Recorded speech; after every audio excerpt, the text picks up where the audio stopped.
Okay. So that is a great example of an avoid completer, where you say it, you have the best of intentions, it's on the to-do list, and within seconds, you've moved on to the next thing. Like, that is a great example of it. All right, I even said to a person yesterday, I was meeting with them and I had to make a payment. I said, the minute I get to the car, I'll pay you. And I said to them, actually, let me just stop and do that right away, because I know what's going to happen by the time I get to the car. And it was only like about 20 seconds away. But anyway, they got paid. So, all right, so your peak performance indicator, the question is, where are you on this scale? You know, and what is it, if you're out of stride, what might be pulling you in and out of stride? So I just want you to be honest with yourselves around what's your number today, you know, based on everything going on in the world, and in more importantly in your world, what's your number? And I just want to provide some space so that if anyone wants to talk to their number, or particularly talk to the shift in their number, like where last week it was high and this week it's low, or last week was lower and this week it's higher, because maybe some things have changed. Maybe you've done some things intentionally to help shift that number, or maybe you're looking for some help to move your number. And I want to provide that space to be able to give you some value immediately if your number is anything particularly less than 7.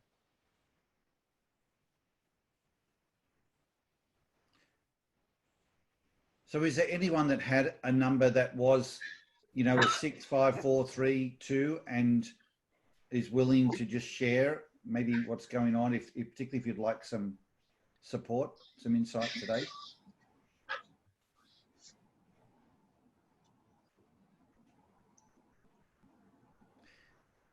Or if there's anyone who's particularly high, you know, not high, but, you know, got a high number, and would like to share what's going on for them that's helped get them to that point. Paul. Hey, Pat. Hey, how are you? I'm great. Thanks for joining. Good. Thank you. So I have to be careful because the thing that's changed for me is still confidential.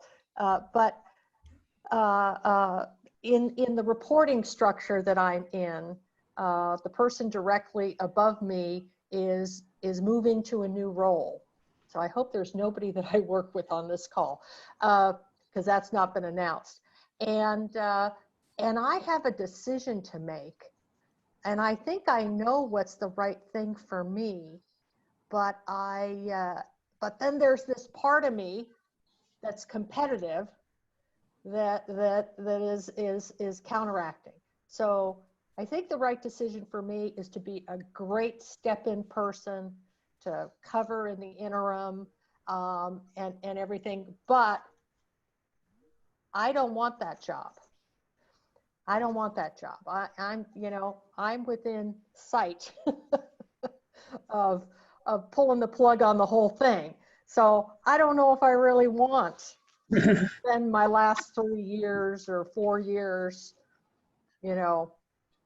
at that level. And yet there's a part of me that says, oh boy, is that a chicken response, and you should just get in there and do it and fight for it. Anyway. Well, it's a great example. Thank you for sharing it, Pat. I would just immediately offer back a couple of things, just while maybe some of our avoid improvisers might think of what they might want to share that could be insightful as well.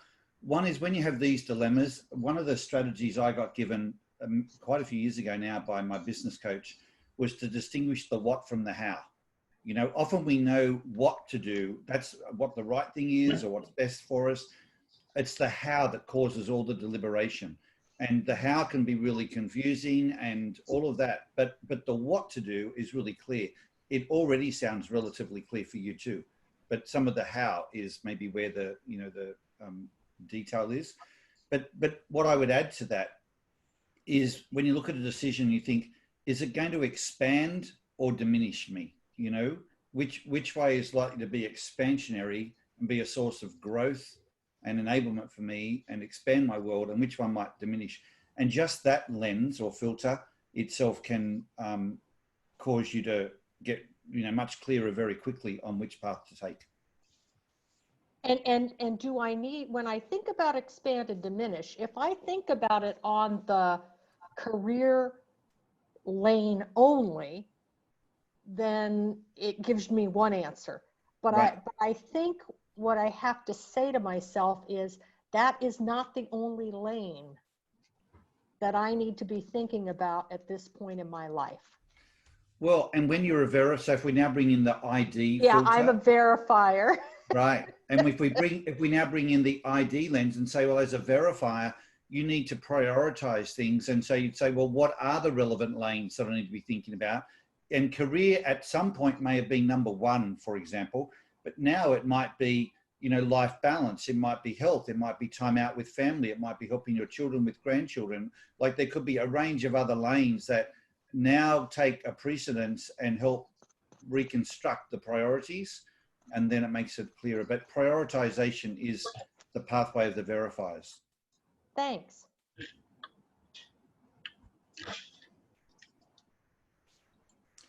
Anyone else with their score that they'd like to share, or their situation? Yeah, Paul, it's Gale. Hey, Gale. Yes, so I'm in a really interesting situation.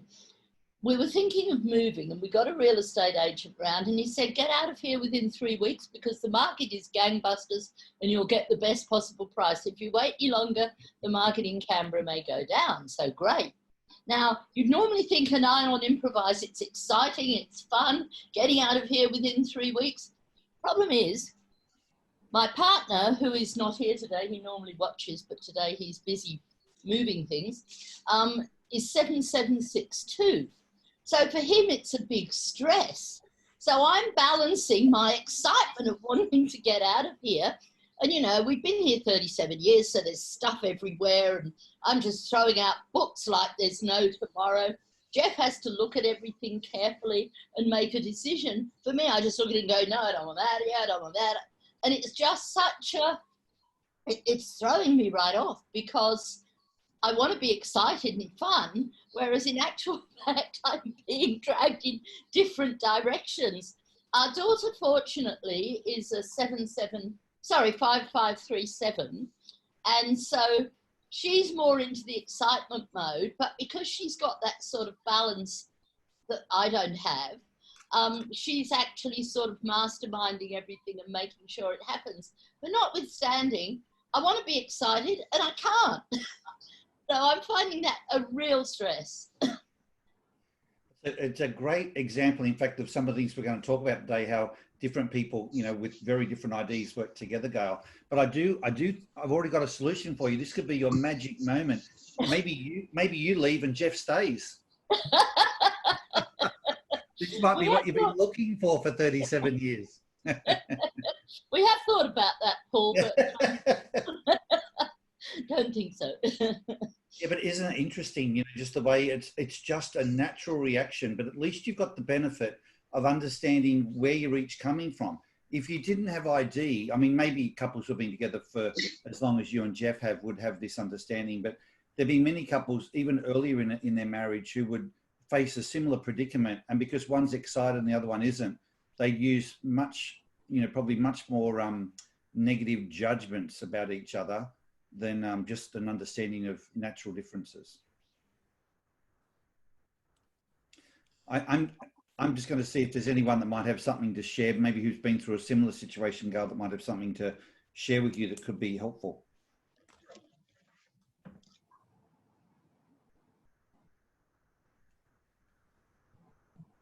If anyone is looking to share, make sure you take yourself off mute.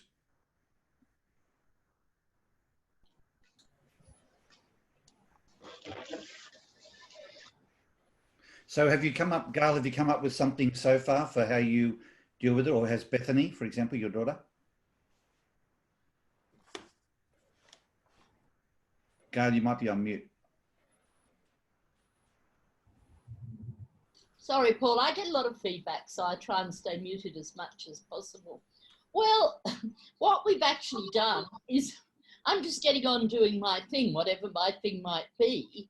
And Bethany and Jeff are doing all the packing. And so Greg actually posed a question on chat, why can't you be excited?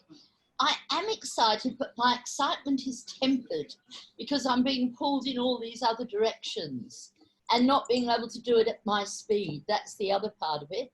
Because I make quick decisions. As I say, I want this, I don't want that, that can go.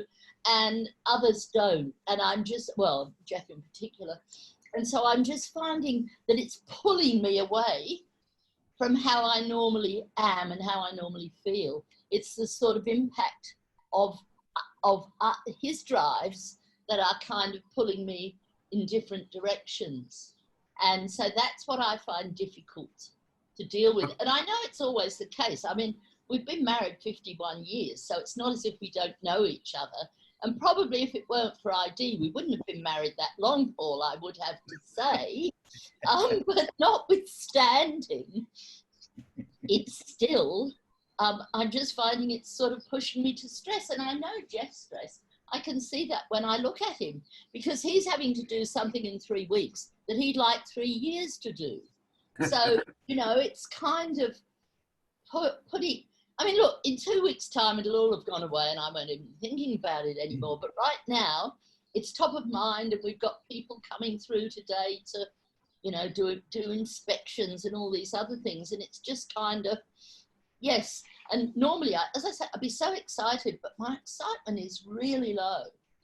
And so I'm in the interest of just giving examples of how ID can work here, and thank you for sharing this, Gale. I'll just throw a couple of ideas at you. So this might be another good example of separating what from how, where, for example, if you said to Jeff, Jeff, are you okay to move? Is the issue really just the time frame? Like, but does the idea of moving itself, are you okay with that? And if for example, he said yes, that's the what. So the how is that he's feeling pressure because you've got to get it all done in a short period of time.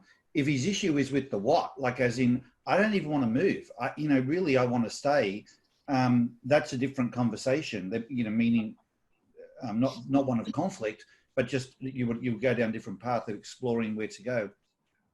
But what occurs to me is, and just using your situation as an example, maybe there's things like where you could say, well, if you really want to be able to process all of this and go through everything carefully, could we just move everything into a container, for example, so that we move within 3 weeks, but you haven't thrown everything out, you've still got the time to go through it, but we're only paying for that container for, like, let's say he needs 12 months to go through everything and process it. So, okay, let's pay for the container for 1 year. And after 1 year, we're done, and then he knows that's his plan.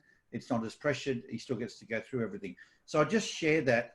I don't know whether that would work or whether you've already thought of something like that. But as an example of how when you know the IDs, you can put something on the table which is, allows both to be able to go forward, because the improviser can then move quickly and be excited, and the avoid improvised person can buy time to process it. Mm. Well, we're kind of doing something like that, but perhaps not as extreme. So I might make it a bit more, see if I can make it a bit more extreme, and that will help all of us. Okay. Thank you. I had a thought, Gale. Having done this same project myself 3 years ago, and oh my gosh, it is so overwhelming. And no one wants the stuff you don't want. Your kids don't want your plated silver, and no one wants your brown furniture. But anyway, aside from that, one thing, we did do a storage unit, and because we just couldn't decide on certain things, and I will say 3 years later, we still have it.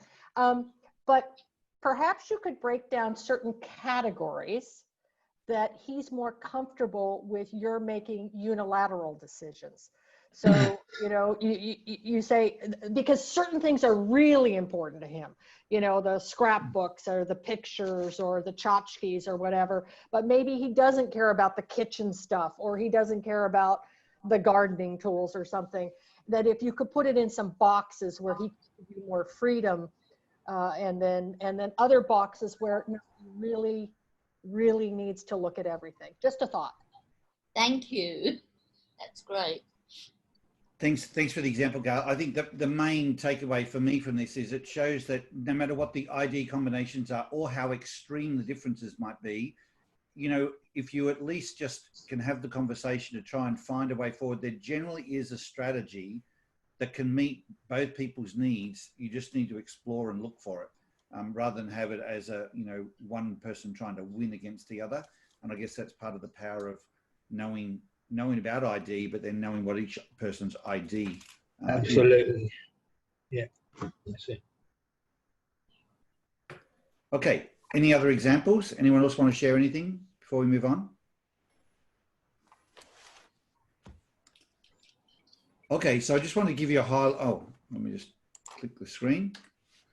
Just in terms of what we're looking to do, and I've taken feedback. What I do is I pulse people after each week's webinar to find, people raise questions and I have suggestions, so I talk them through with them. And what I found was after the last couple of weeks, there was still a real desire to dig deeper into the drives and understand how not just different combinations work together, but actually what we've just been talking about is a good example, how opposite directions work together. So if you've got someone who's like a verifier and an avoid verifier, or a completer and avoid completer and so on, how can they work more in harmony together? How different intensities impact the way you operate? And then just peak performance strategy. So if people got examples on what's going on for them with their, their score on the peak performance indicator, or just life generally, talking through some of those case studies. Next week, we're going to focus more on relationships. And, some of you might be thinking of marriages or, life partners in that sense, but it would also be relevant for like parents and children, particularly where you've got the ID of the child, and that would generally be someone who's in high school. So if you want to get IDs done between now and then, on people in your family, or invite them to attend, the reason I'm giving you a full week's notice is if you think it'd be valuable to have your, partner come, or a child or whatever come, or a parent come, or a brother or a sister, if there's some sort of tension going on, and talk through, or even just listen and learn about how differences in relationships can work better together in harmony. And, that's what that week's going to be about. And probably, depending on what comes out of next week, I'm expecting to spend a few weeks on relationships. And then I want to also contribute, just like we talked about the genius factor of each ID, I want to talk about the X factor that each person brings to a relationship based on their, more dominant drives. And I'll cover that off with you in next week's workshop as well. So please, if that's of interest, make sure you come along. But if you've got people in your world that you think could benefit from that type of discussion, I just wanted you to know that they'd be very welcome to join. So with that, let's get into, I'll stop the slides and let's start talking about the opposite, either combinations of drives or conflicting, what seem like conflicting directions, and how that works together. So if you've got any examples of that, let's just call them out. Otherwise, I will start and give you some examples. So let's start with what seem like, where people are just either working with or living with someone who's really opposite. So you might be a verifier, you've got someone who's a avoid verifier, and just trying to understand, maybe giving an example where there is tension or a difference that causes, a challenge. And we can use the group, particularly where you've got people on the call who are maybe representing the ID of the person or the direction of the person that you're with, and have them contribute and share some of the nuances that might be really, unique to that drive and be just what you need to hear today. So please take advantage of this time. This is so valuable for you to be able to hear from someone who's similar to yourself or from somebody else around those nuances. Hey, Hey, Michelle. Hi, I have an example, a really good one, I think. So Gwen is an 8, Gwen is a 2 in Authenticate, and I'm an 8 in Authenticate. So I've been working with her for almost 5 years now, and it was a little bit, I think that's the one, well, that's like our biggest difference, and that was a little bit of a challenge the first couple of weeks to really get in that groove of understanding each other, for sure. And can you share how it played out? What were the examples of how it played out? Well, pretty much she would just say one thing, or she would do the brainstorming, and I was quick to always act on it. I was doing things and she didn't even know what I was doing or why I was doing them, but I would pick up a little nugget that she said, because for me, it's all about the doing something. And again, I'm very direct, and kind of, you know, don't always sugarcoat things and have that diplomatic part to me. So there's that communication style that was really, not a challenge, because we're both super positive people, so we managed to like really get past that because we enjoy each other so much. But there was the Authenticate Drive was really where we had to understand each other, but that's our biggest difference. And what changed? What you know, it sounds like things rock along pretty well now, especially if you've been together for 5 years. Yeah. What was the shift? I think it was just a matter of understanding each other, and really kind of, you know, asking the questions. If she saw me working on something, she would ask, and, you know, we would talk about what I was doing. And, you know, usually I would start something and she would, you know, she finesses it at the end and everything. And I'm not trying to make a perfect product, but I'm trying to make a good product that we can tweak and work with. You know, so it was a matter of just understanding and really, and because we love each other, so. You know, I think I know you're saying that sort of humorously, but a big part of it is that I think when you don't go to a judgment about each other and you just see it as natural differences, so it's just who we both are. There's nothing wrong about it. No one's got any malicious intent about it. It's just a difference, and we know that, so we know to try and work with it. Just that diffuses all that what could have been really negative emotion, that could be really destructive in the relationship, you know. So well done to both of you. And, you know, you've got like an 8 and a 2 is a really big difference. So like Gale, you know, is a 9 and Jeff was a 2. Just because people are so different in their IDs doesn't mean they can't then find a way to not only have compatibility, whether it's for 51 years or 5 years, but more than compatibility, you know, I often talk about being in awe of each other, and that's the place you want to be, not tolerating. You don't want to tolerate differences. You want to strive to be in a place where you look at somebody and you see them for being different to you, but you're in awe of that difference. You don't try and become like that. You know, it's just a beautiful way to contribute to the relationship, is to see them and be in awe of them. And likewise back at you. And to me, I'd say that's the magic ingredient to when I see relationships of strong differences flourishing. That's one of the X factors. Well done. Thank you. Actually, can I just add to that, Paul, please? My husband's I can't remember, 6 or 7 incomplete, and I'm a 2. And we're currently renovating our bathroom, and for a couple of reasons, I couldn't jump in and do part of the demolition and all that sort of stuff. And I usually just jump in, like when we demolished our kitchen wall, I had a sarong and a pair of thongs on, for example, because I just wanted to get it done right then and there. And he was standing back horrified because he was looking at where my lack of safety gear was.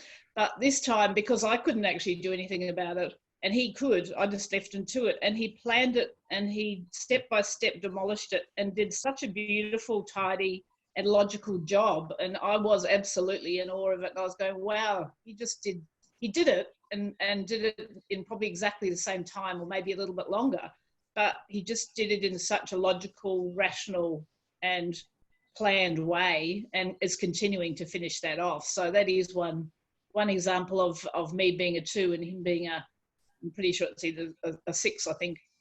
Yes. And he was just so good at planning and doing everything beautifully. And look at when you've looked at him with that sense of awe, it gives both of you a gift. Yes, he gets the gift of feeling like he's awesome, you know, and that you see him that way. But you've given a great gift to yourself, that you see your own husband through that lens. I mean, you're the one who receives a lot out of that as well. Absolutely. Cool. And it's really funny because it's his birthday today, and I just gave him a card that told him how wonderful he was. But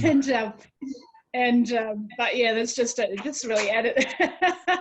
He just heard me, and I think he's quite shocked But yeah, I think he's quite delighted under all of it. But yeah, that was just such a clear example. And I just thought, see what happens, Joe, when you just don't have to jump in and do everything. You can just sit back and let him do stuff. And it just turned out so beautifully anyway. It was a great lesson.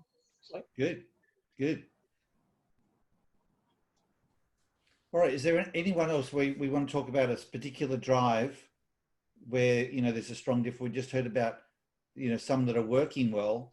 Has anyone got something where they're saying, yeah, I'm really struggling with, you know, understanding how to work with someone, for example, or live with someone who's really different to you, just in one drive where you can see there's a big difference?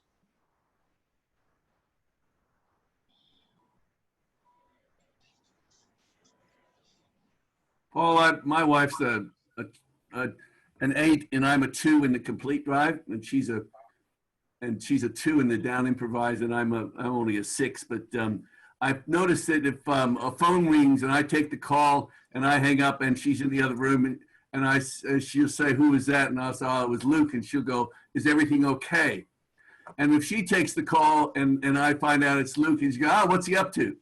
And we noticed that whenever something happens, there's first reaction is, "Oh my God," and my first reaction is, "Oh boy," right? And I have to keep remembering. The learn for me is she's not criticizing, she's not attacking or whatever. It's like I'm trying to say, God, lighten up, woman. To this day, after 15 or 20 years of ID, I still have to remind myself that that's her way of getting excited. Is it first yes and no? Are we all going to die?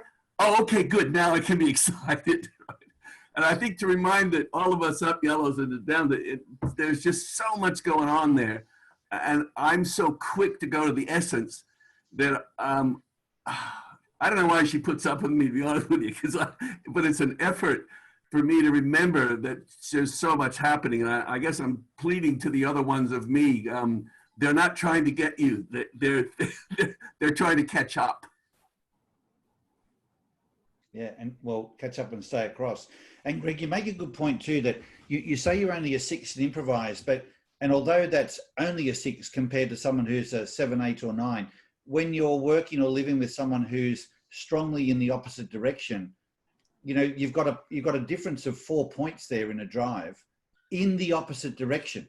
So it's a really significant difference. And to you, to Vera, you probably seem like a 9. You know, like the difference is quite extreme, you know.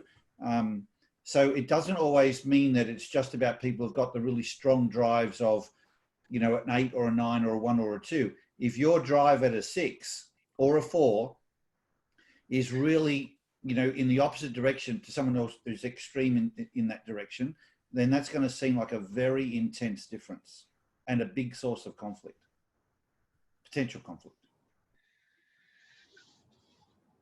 What about someone who's maybe had that in the past, like what Michelle was saying, and found ways to deal with it, and now has taken something that was an irritation or an aggravation and has found a way to turn it into something really positive? Because I'm sure even those stories would be super helpful to anyone on the call. Paul, I can share a story, and I don't know if you remember it, but because you're part of the story. Uh-oh. So, anyone else? So the very first time I did the ID thing, it was with, oh gosh, I think I was with Cisco or Sun Microsystems. I can't remember. You're with Cisco. I was with Cisco, and I guess Julie Clark and everybody. Okay. And I'm a 7454. But you described what the completer was by using a specific example. You said, oh, well, those completers, you know, they probably pick out their clothes the night before, and they do this and this, and I just probably shouted out loud, oh my God, that's my husband. And I was planning a surprise trip for him. And you said, oh, completers don't really like surprises. Their fun is in the planning. And if you give them the surprise and you've done all the planning, then you've taken away a part of it that is so fun for him. So I I redid my plans so that I picked the 3 cities and the 3 hotels, but I left all the restaurants open so that he could pick all the restaurants. So knowing this and knowing that I love surprises and he loves to plan, he surprises me all the time. And I adore it. As a matter of fact, last Friday night, he told me just to be ready to go somewhere at 8 p.m. And we ended up driving to this place where they had set up a drive-in movie. And the movie happened to be my favorite movie, Rear Window. Smart man. So he, you know, because we know that, it's great because he loves to plan. He plans the weeks in advance. And so that's a positive outcome of recognizing. Beautiful. I just want to, I want to be careful with some of these because I wonder, as we use these examples, and I'm glad it really worked for you, Pat, but I do wonder if there are completers on the call going, but hang on a second, I love surprises. And this would be a great example of calling out some of the nuances and helping all of us understand what those nuances are. So are there completers that are sitting listening to the call and sort of going, hang on a sec, why, how does that work for me then? Amanda, I saw you smiling, so I don't know whether it's true for you. I'm not saying that to put you on the spot, but I just wonder if it is, it'd be fun to hear your perspective. Hi, everybody. Now I was smiling because it made me think of my husband, and he's a 2738. So there's 2 of the drivers that we are very opposite, and I've been reading the book, and we did the ID a few months ago, and it's just been great, and we're just trying to find different ways that we operate. We work together as well. We run a business together. So at work is great because he starts something and I'll finish something. So it works really well like that. He'll have the ideas. He's super creative, and I'll put a plan in place and I'll complete it, I guess.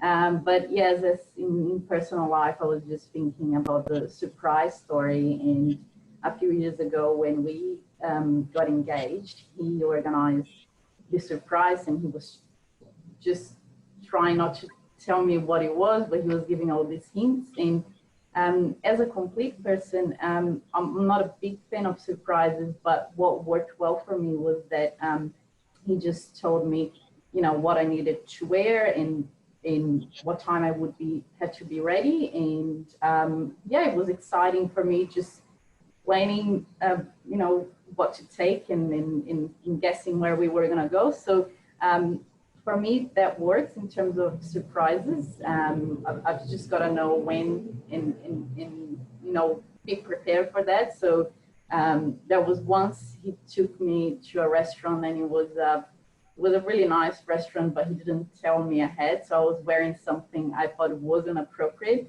and that kind of ruined our night. So that was way before we learned all about the ID. So yeah, we're finding strategies to put in place that helps us in our relationship. But I think, yeah, I like surprises as long as I know at least a little bit of what's going on. Yeah. That's my journey. That's interesting. That one of my favorite stories on surprise was a guy who was so similar ID to you, and his wife was a 9 in improvise. And he said to her, I've organized a surprise birthday party for you, but I'm not going to tell you anything about it. So to him, he felt that it was, and she was like, well, you've totally ruined it. No longer. And he's like, we don't know who's coming. And she's like, yeah, but you've like, when she wants a surprise, she means a total surprise, So it's interesting. So there, you're getting some clues, you guys, from Amanda, that even to get some parameters around the surprise, the essence of it might still be a surprise, but just things like knowing what to wear, for example, even that can take some of the stress out of it for them and make it still a fun experience. Paul, I see Judy is trying. Yes. I just wanted, what you had to say, Amanda, was beautiful.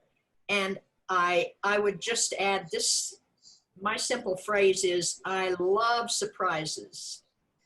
Just let me plan for it. Tell me tell me there's going to be a surprise. And you plan for the surprise. Let me just, and Amanda's boyfriend, did that, but then she wasn't satisfied with what she chose to wear. And so to be in on the planning would be a great thing. And this a surprise, oh, all right, yay. So help us understand then, you guys, Judy and Amanda, how is it still a surprise if you're part of the planning? That's the part that is confounding to someone who's wired opposite. Well, for me, I don't need, now Amanda, that was a different situation, I can't remember every detail that you were told about, where you were going and what to wear and all that, but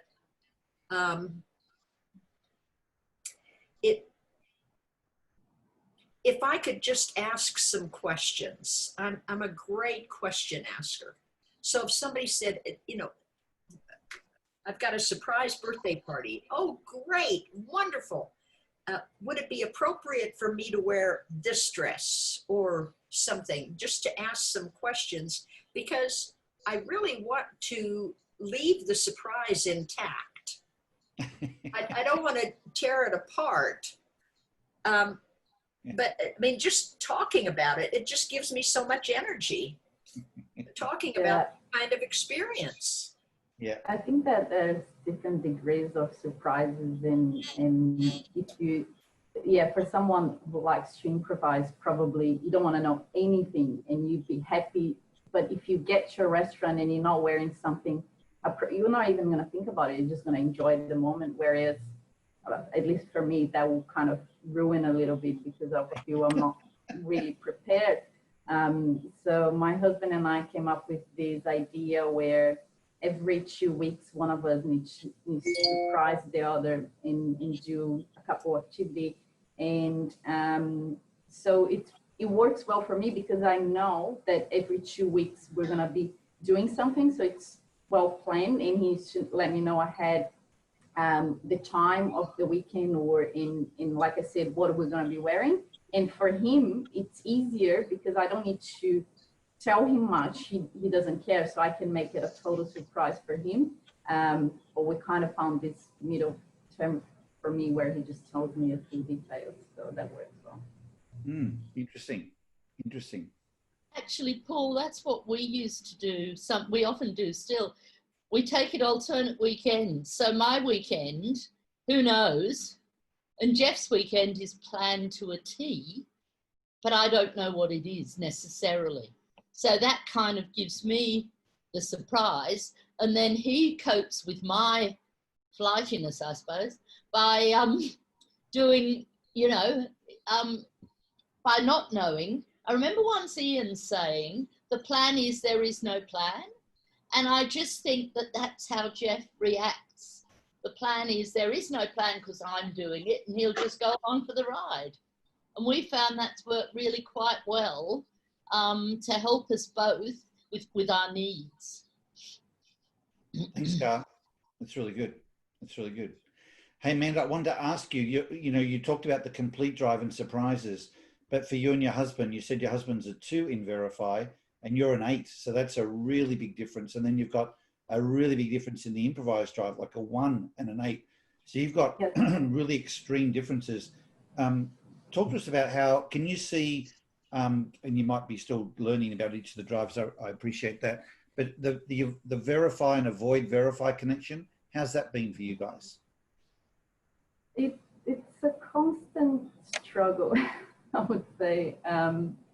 It's like I said, in business, it works really well because he comes up with different ideas and he start projects, and I know I'm gonna finish them. In personal life, it's kind of the reason why we reached out and completed the ID, and I'm reading the book, and he, as an improviser, he's not going to read the book, and I know that. So what I'm doing is I'm reading next to him, and as I come up with it, as I read something I think it's important, I'll read out loud to him. So he'll go, oh, okay.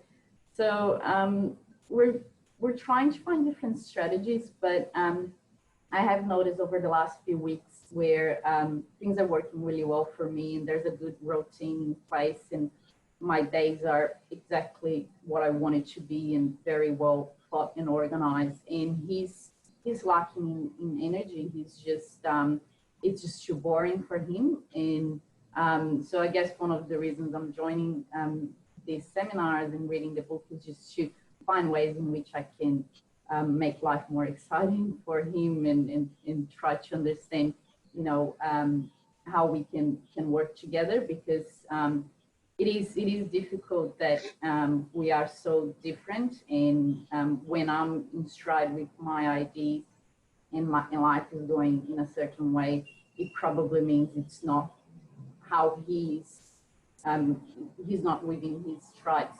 So it's yeah, it's been a bit of a struggle, but I think we'll get there. Yeah, well, you know, kudos to both of you that you, instead of it getting to an ugly place, you did something about it, and already seen those things as just coming from a place of differences, not anything more sinister than that. You'll totally figure it out. And I think the way you're going about it sounds spot on, where you don't have the expectation that he will read the book or be as deep into it. But by you doing a really loving thing of pointing things out as you go along, and it's more around just them being able to have a conversation that's spontaneous at the time, that's super helpful to him. I imagine that would be almost the perfect strategy, the way you're going about it. Sounds really spot on. Yeah, it works for him because, he's watching TV and playing a game on his phone at the same time, and I'm talking about the book. And that's exciting for him because he's doing three things at the same time. And usually I'll read my book in the bedroom with the door shut and I can focus, but I'm changing that a little bit. And I think that the main first step for us is just becoming aware of how different we are, and just respecting that that's who we are, and we love each other so much, and we respect how we are, and finding strategies to live a happy life together. And that means sometimes I'm going to have a day on my own doing my things, and he'll go out and meet friends and be happy doing that. So yeah, I think we're in the first stage of awareness, and it's Beautiful. Working well, but we're very excited about the journey. Beautiful. I love that. You probably couldn't get two more opposed ideas than yours and your husband when you think about the differences. And for you to have can see that there is a way where by firstly seeing them as, or the awareness, as you say, and straight away you change your expectations. You're no longer expecting him to do things certain ways and vice versa. And I will say, especially kudos to you. I'm not sure whether your husband's on the call, but his idea is the one that typically is more flexible to bounce and sort of just even, not be that rattled by things. And it's normally someone with your idea that can struggle more with, but there's a right way this should be, and there's a lot more shoulds that come in. So for you to be as open-minded as you are is magical, and I think that's done a lot for how you then find a new way forward that's so much healthier and fun, for your relationship, everything you'd always want. Well done. Thank you. Guys, I'm aware of the time, and one of the things I did want to do today, given that Annabelle is on the call, Annabelle, you're was so gracious for us last week with what you shared. I'm sure there's a lot of people that would love to hear what was the sort of postscript to the conversation that we had last week. Has there been any changes for either just for you in terms of what you shared and maybe received from the group, or has anything transpired on the work front that, is maybe worth sharing with the group? Because I know everyone felt somewhat invested in you after last week's conversation and really cared for where everything went for you. So I think we'd love to hear it, a little bit of the postscript, if you wouldn't mind sharing. And you're just on mute there, by the way, too. Thank you. Thanks, Paul. And thank you to everyone for your feedback last week. I really appreciated it. And felt it was a really helpful session. And my family have watched the video, and everyone was really excited, and particularly Dad as well. So it was really great, and thank you for listening. But I ended up having the next day, I guess, I was sort of reflecting on whether I needed a big change or whether I actually just needed to change some small things with regards to, I guess, my role. And so I had a really good discussion with my manager, just basically about some, I guess, the emotional side of how I approach some things at work and why I feel that way, and why I'm finding it quite draining. And that was a really fantastic discussion. And we talked about, I guess, we identified some things that I need to work on, and some, I guess, some goals for me as well to develop professionally as well. So that was really good, because that, I feel like that's moving forward for me. I have an expectation now, and I feel like I can really develop and grow from that, which is really great. And then I ended up, we have this clinical psychologist basically who supervises us. So then I went on and discussed some tools with him and how to approach certain, I guess, situations, and I guess really protect the positive energy, and where to really invest that and to also get that back. So, and I just feel much more in stride. And I've just done some small things, like I've it seems really small, but got myself a desk, I've got myself a keyboard, I've set up a few more things in my just life from working from home. Got some whiteboard markers for my mirror, so I've drawn on those, you know, small things that make it a bit more, I guess, everyday exciting. So yeah, I just feel a lot more in stride, and not putting, I guess, excessive emotional energy into things that I've realized, if I think about it rationally and reasonably, that I don't need to, because I know that it can be quite, yeah, it can turn into a negative experience. So yeah, I think it was just such a great session, and I really appreciate everyone's feedback and insight. So thank you. That's awesome, Annabelle. Well done. If you think about your peak performance score this week compared to last week, what's the difference? I probably a 3 or 4 last week, and probably a 7 or 8 this week. Yeah, I think there's a few more things, but those will be bigger changes. But now I can see, I guess, some real purpose and growth for the next however long it is, until, yeah, I make I guess, a bigger move or change. So, and that'll get me to a 10, for example. So, but I'm willing to do the work before I get there. And I know it's not going to happen overnight as well. So there's that, and it's a lot easier to live and get through life at a 7 or an 8 compared to a 3 or 4. That's, you know, you're dragging yourself through. Yeah. Yeah. If you think of it from a productivity point of view, what's the difference in your productivity this week compared to last week? So much more, and it's actually just been just trying to simplify simplify the small things that I'm doing, and working with people, actually talking to people about the people that I work with, what works for them, what works for me, having those, just talking really, and not just leaving it. So that's been really positive as well, and figuring out what's easiest for both ends, because as you can imagine, things go through various people and whatnot. So, and I think it may have been you, Gale, who pointed out that you know, just talking to people is something that is really helpful for someone with my ID. So yeah, and so that's been vastly different. So yeah. Oh, that's wonderful to hear. Well done you, because I mean, it's one thing to, firstly, you shared everything vulnerably and very authentically with the group. That's cathartic in itself, as you said, you know, just, yeah, I'll reinforce, just sharing that is valuable. But then after that, it also meant going and having a courageous conversation with your boss, and you know, that was vulnerable as well, but you went and did that, and look at the difference it's made on a number of fronts. So congratulations. Yeah. That's great news. Thank you. Anyone else have any questions of Annabelle?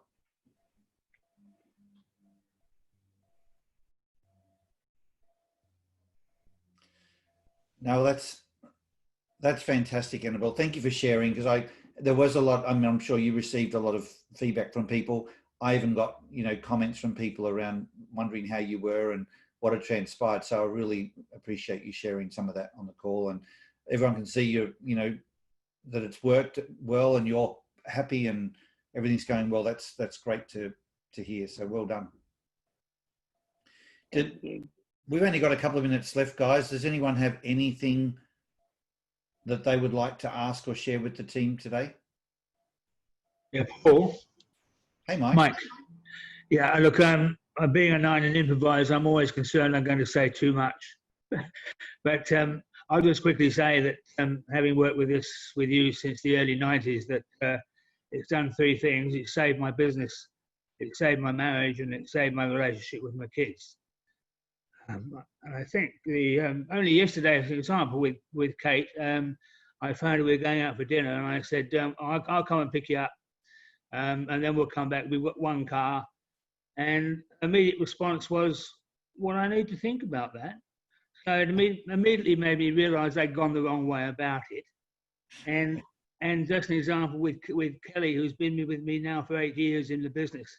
I'll say something to her, and she looks at me as if to say, I don't know how to do that. And I say, you probably do. We've just got to search it far more, and you will have the courage to do it. And once you've had the courage to do it, you'll have the new capability.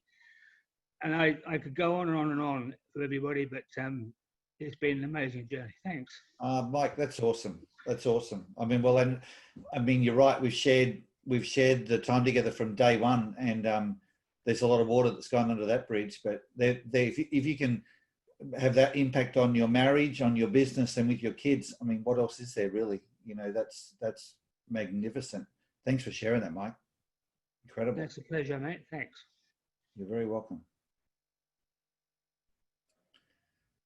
All right, guys, with that, we're right on the hour. So hopefully I'll see you next week for the relationship dimension to ID. And as I said at the outset, if there's someone that you'd really like to have come along and share that experience with you, please invite them along. If it would help to get their ID done, you know, make sure that happens. If they've already got it, just, you know, that makes it a lot easier. But look forward to a really different and interactive session with you next week. Thanks for being here today. Have a wonderful day or evening, and we'll see you next week, guys. Take care. Thanks, Paul. Thanks, Paul.